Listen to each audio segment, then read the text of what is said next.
guys, Chris Hughes here, dietitian and founder of MEALZEE. So today I'm just doing a quick little chat just about how you can save some money on your grocery bills and really help to reduce food wastage. Now, there's not too many people I'd speak to that wouldn't want to do this, but hopefully I can demonstrate a few reasons as why it might be really important.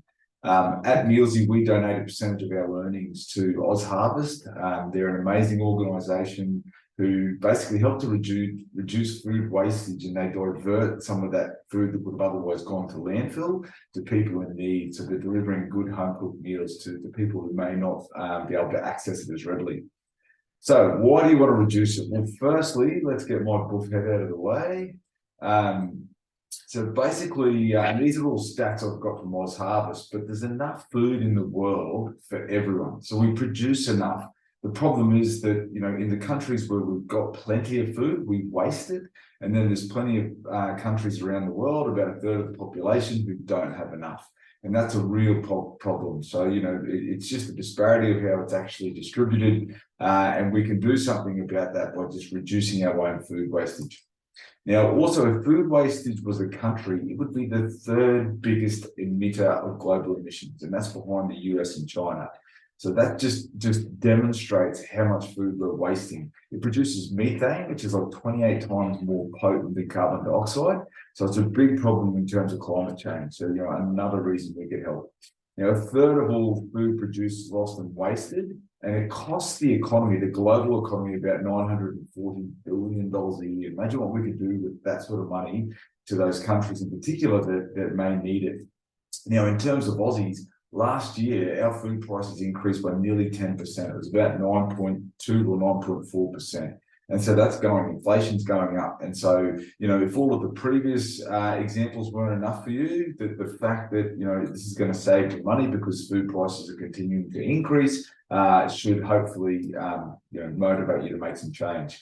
Now, there was a report last year or the year before, I believe, that involved, you know, a number of organisations around Australia that are in this space. And they come up with some evidence-based strategies to help reduce food wastage. Now, no surprise, and a big reason why I'm talking about it is number one on the list was about meal planning. And it's about trying to plan what you're eating, thinking ahead, following through on that meal plan. And so using, even if it's just a pen and paper and you've got a bit of an idea of what you're going to eat for the week, that can make a difference. If you don't have the time for that, then of course this is where something like MEALZEE can come in, and I'll show you a bit about MEALZEE at the end. But I'll also got a little free meal plan template that you can use to write on. So if anyone wants a copy of that, you can have that for free as well. But like I said, if you wanted something just to actually produce the meals without you having to think about what to prepare, then MEALZEE might be an option for you. Now, the other strategies, there was 7. Okay, so the first one was meal planning. The second one was about planning for changes. So, you know, we've got a family of 6. There's 4 kids, my wife and I, and sometimes one of us might not be there. So I was trying to assess those changes and then prepare the meals accordingly. Eat leftovers. And the one thing I loved about this was allocate a couple of days a week to actually eating those leftovers. So we've actually got a heap of food in our fridge right now that is leftovers. So we should, rather than preparing a brand new meal every night, we should either repurpose those meals or just eat them, you know, reheated or whatever it might be. But if we can allocate 1 to 2 days a week to do that, that's huge. And I think would be a massive reduction in food wastage for us. Purchasing appropriate amounts of food is really important as well. And this is where using a shopping list is quite important.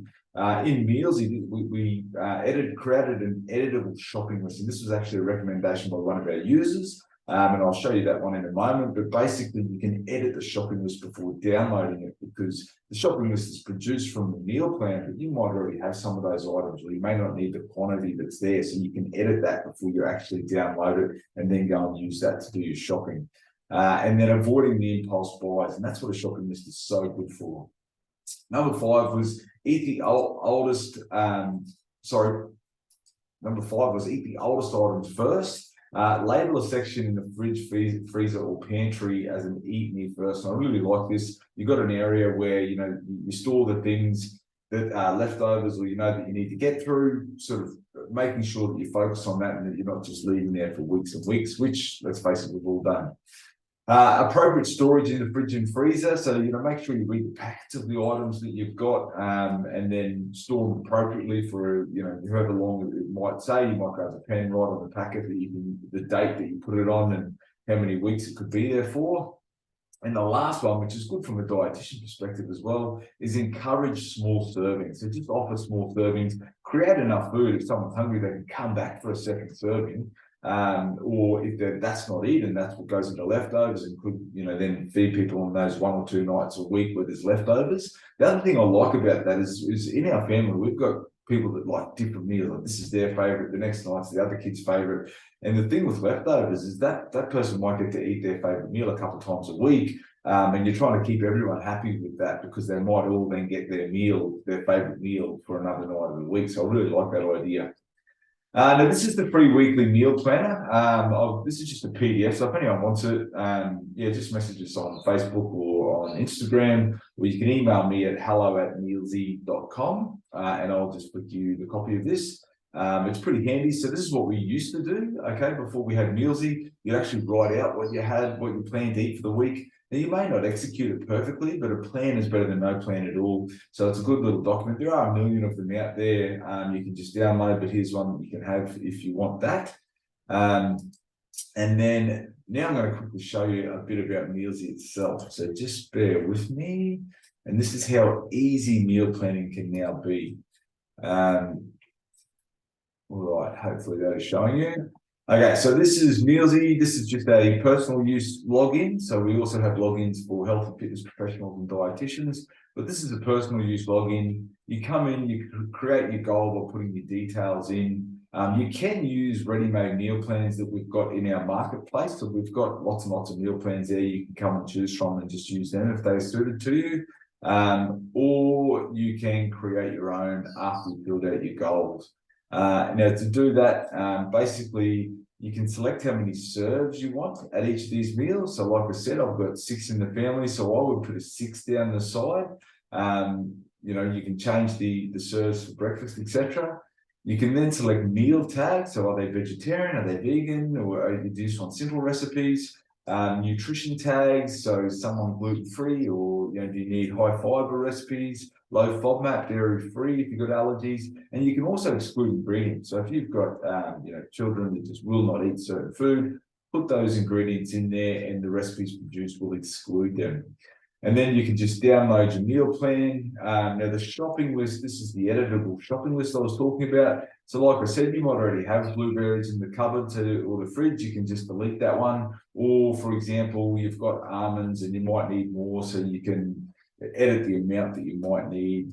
And then when you finish, you just hit that download button down the bottom. So pretty easy to edit. And then like I said, you can download the meal plan and then all the recipe cards and just sort it. All right, guys, I hope that helps. I think we all can do something to reduce food wastage, if not for the planet, or for people in need, for your own finances. Being able to reduce your food bill is huge, because I can sympathise with it, feeding 4 children, the price is going up, and it's something that I think can help everyone. Thanks.